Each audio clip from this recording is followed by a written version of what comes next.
중국의 경기는 지난번에 그 4분기 GDP가 4.0% 나왔던가요? 그렇죠?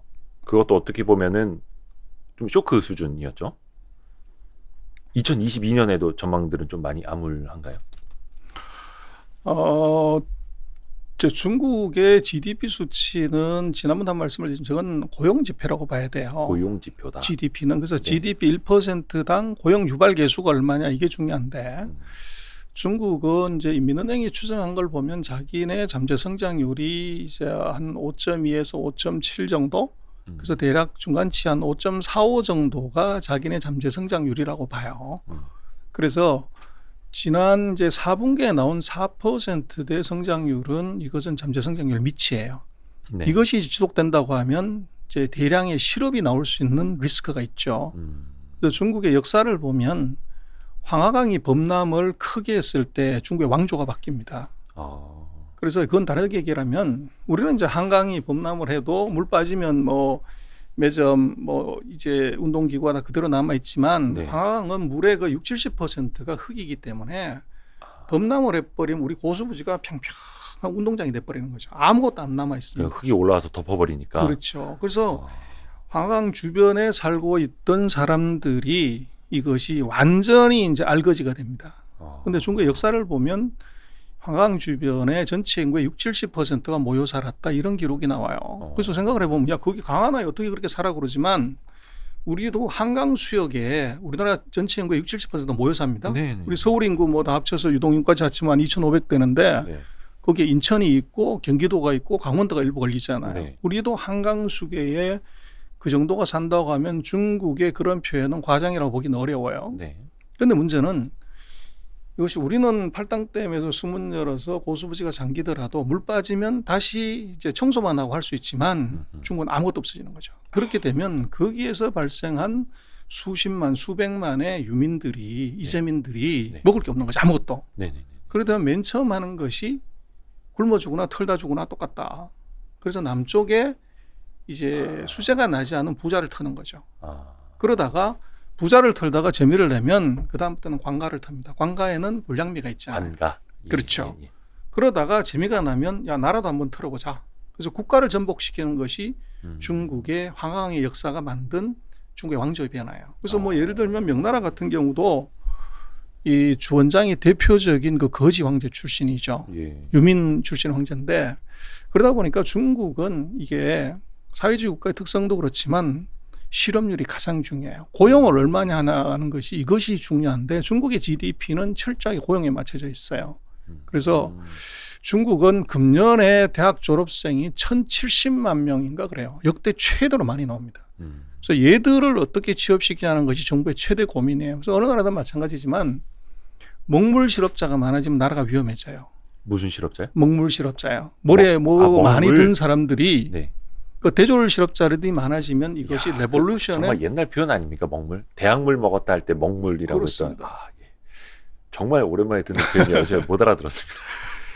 그래서 중국으로 놓고 보면 GDP 1%당 고용 유발 개수가 대략 한 200만 명에서 220만 정도 돼요. 그래서 이거를 해결하려고 중국은 대략 한 연간으로 한 1,200에서 1,300만 정도의 고용을 해야 사회가 안정이 되는데 말씀하신 4%대 GDP는 880만밖에 고용을 못해요. 이건 낮은 수치입니다. 네. 그래서 이것은 이제 적어도 아마 금년도 중국은 무슨 수를 쓰더라도 아마 5에서 6% 사이에 이제 GDP를 만들어야 고용이 해결이 돼요. 그리고 그 지난 4% GDP는 제가 볼 때는 금년 1, 4분기도 4%대에 머물 수밖에 없을 것 같아요. 그래서 두 가지 다가 이유는 바로 올림픽 때문에 그렇습니다. 그래서 중국이 이제 올림픽 시작하기 전 60일 전부터 제로 코로나 정책을 계속 가져갔기 때문에 그렇죠. 모빌리티를 완전히 죽이는 것이 이제 4%를 만들었고 또 중국이 그 석탄 대란, 전력 대란 때문에 에너지 공급이 안 돼 가지고 그 효과가 4, 4분기도 나타난 게 있고 금년 1, 4분기 마찬가지로 지금 뭐 올림픽이 지금 3월 그 패럴림픽까지 가면 3월 13일인가까지 진행이 돼요. 그때까지는 제가 볼 때는 중국은 제로 코로나 정책을 유지를 하게 될 수밖에 없고 그렇다고 하면 아마 금년 1, 4분기는 아마 4%의 GDP를 넘어서게 된다는 게 어렵다. 이제 그렇게 볼 수 있을 것 같아요. 거의 얼추 패럴림픽까지 하게 되면 그 1분기 다 지나가는 거네요. 그렇죠. 그러면 뭐 맑은 하늘을 만들기 위해서 또 이제 뭐 코로나도 눌러놓기 위해서 중국 정부에서 여러 가지 노력한 건 오케이. 그래서 어떻게 보면 이제 경제 성장률이 낮아지는 것까지 감내하고 올림픽을 그렇게 하는 건데, 그러면 끝난 다음에는 작용에 따른 반작용이 더 크게 일어나야 되잖아요. 그러면 이거를 그냥 자연스럽게 올라가는 것보다는 뭔가 좀 부양책을 확실하게 쓰지 않을까 하는 기대감도 사실 우리나라에도 많이 갖고 있잖아요. 그건 좀 어떻게 보세요? 이제 뭐 GDP를 올리는 것은 당연히 해야 되는데 오히려 이제 올림픽 끝나고 나서 어떻게 할 거냐는 것은 이제 국민소득이라는 게 보면 소비, 투자, 수출 뭐 이렇게 이제 볼 수가 있죠. 거기다 정부 지출 하나. 그래서 중국은 뭐 한국에 많은 또 예측은 중국은 코로나 올림픽 끝나도 코로나19 제로 정책을 계속 유지할 거다. 이제 그런 예측들 많이 하는데 저는 아니라고 봅니다. 올림픽 지나면 좀 풀어줄 수 있다. 당연히요. 그래서 왜 그러냐면 제로 코로나가 됐으면 그걸 계속 유지할 이유가 없죠. 코로나가 없는데. 그래서 지금 14억 인구에 뭐 20명에서 하루 50명 정도 발생한다고 하는 것은 통제 가능해요. 우리가 지금 뭐 5만 명, 4만 명 이러는데도 우리가 풀고 있는데 그게 50명이라고 하는 것은 그것은 뭐 거의 없다고 사실은 봐야 되는 정도이기 때문에 그럼에도 계속 유지를 한다는 것은 그것은 조금 말이 안 된다. 그렇게 보여지고, 그래서 첫 번째는 제로 코로나가 달성이 됐다고 하면 그다음부터는 푸는 것이 맞지 그대로 간다는 건 좀 넌센스고, 두 번째는 제로 코로나에 진짜 이건 아까 말씀드렸던 것처럼 올림픽이라는 변수, 또 어떻게 보면은 이것이 그 세계에 보여주기 위한 이 정책이었다는 거죠. 그러나 그것이 패럴림픽까지 해서 끝나서 끝이 나게 되면 그걸 계속 유지할 이유가 없어요. 그리고 더 중요한 문제는 이 GDP를 올리지 않았을 때 나타나는 대량의 실업 문제를 중국 정부가 감내하기 어려워요. 그래서 지금 중국 같은 경우는 뭐 외지에 갔다 오면 3주 격리하고 자가격리 1주에서 4주를 격리하기 때문에 지난 12월 달에 중국의 소비가 1.7%인가 그래요. 그래서 중국은 통상 뭐 소비가 두 자리 숫자가 정상이었는데 1%까지 떨어졌다는 것은 이것은 소비가 안 됐다는 얘기죠. 그 가장 큰 이유가 우리도 지금 뭐 9시에 문 닫는 식당 때문에 장사가 안 되듯이 중국은 이게 4주 격리를 해버리면 외지로 갔다 올 수가 구조적으로 없어요. 그냥 가지 마라 오지 마라 이거죠. 그렇죠. 그래서 모빌리티가 지금 1사분기에 완전히 죽었기 때문에 코로나로 인한 제로 코로나 정책의 올림픽이 끝났을 때 이동만 허용을 해도 소비는 자동으로 늘어나는 현상이 벌어져요. 그래서 제가 볼 때는 올림픽 끝나고 난 다음번에 중국이 뭐 명시적이든 묵시적이든 모빌리티 제한을 푼다.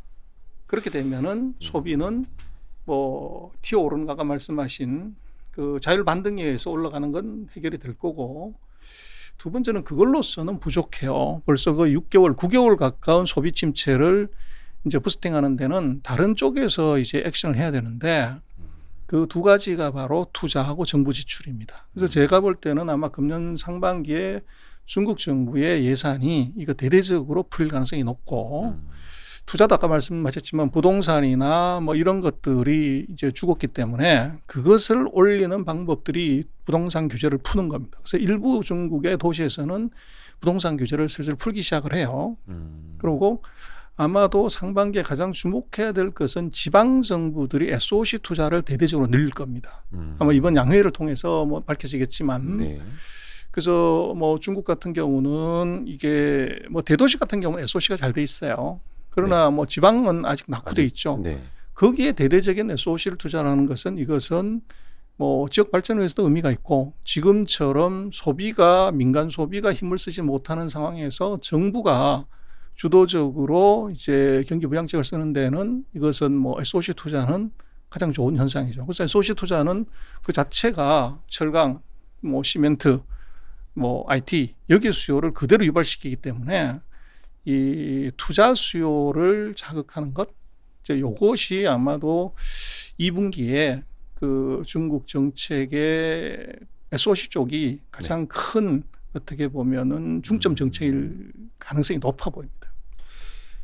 정부 지출을 대대적으로 풀고 부동산 규제를 완화하고 또 지방 정부의 SOC 투자도 확대를 하고 약간 이런 식으로. 그래서 그게 무슨 의미냐면 중국이 이제 지방 정부가 채권을 발행해서 그 투자하게 많은 뭐 쭈안짜이체라고 그러는데 우리 같은 뭐 지방 정부 전용 프로젝트성 채권 발행, 네네. 지방 정부채를 발행하게 해주는데 그걸 최근 2년 동안은 조금 잠궈놨어요. 아, 그래서 아마 금년도에는 아마 그게 지금 예상으로는 대략 한 3조에서 3조 2천억 위안 정도. 네. 그렇기 때문에 중국 GDP가 대략 한 100조 정도 되거든요. 네. 그럼 그걸 3조를 발행해서 질러버린다는 것은 GDP의 한 3%, 2.5에서 3% 정도의 플러스 요인이 있게 돼요. 오. 그래서 GDP 5%에서 5.5를 맞추는 데는 이번에는 아마 그 지방의 SOC 투자 이게 가장 크게 기여를 할 가능성이 높아요. 지방 정부의 SOC 투자 그걸 통해서 GDP를 거의 한 3%포인트까지 올려버릴 수 있는. 요거는 그러면 거의 3월 양회 통해서 결정이 된다라고 기대를 하고 있으면은. 그렇습니다. 근데 지금 이미 중국은 이제 중앙에 양회를 하기 전에 지방 31개 성시의 양회를 이미 거의 다 끝냈어요. 예. 끝내서 각 지방성들의 GDP 목표도 정해졌고 거기에 투자를 한다고 하는데 이번에 나온 걸 보면 거의 모든 지방성에서 이제 사회 간접 자본의 투자는 거의 모든 정에서 다 합니다. 그래서 그것은 뭐 중앙의 정책하고 지방의 정책이 그 일치한다. 그렇게 보면은 아마도 금년 상반기는 지방 정부의 SOC 투자가 주식 시장에서도 가장 큰 테마가 될 수밖에 없고 실질적으로 경기 회복에도 가장 중요한 이제 그 동인이 될 수밖에 없는 것 같아요.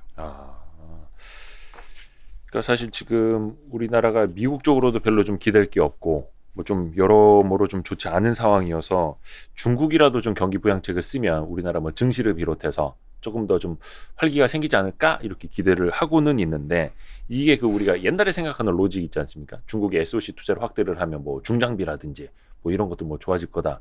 그게 지금도 유효한가요? 우리나라 경제 사이클로 봤을 때? 그래서 지금 중국의 SOC 투자는 그 사이에 이제 시멘트 공정은 끝났고요. 예. 그 중국이 IT 투자, 에너지 투자, 그리고 이제 4차 산업혁명을 위한 인프라 투자가 주종을 이룹니다.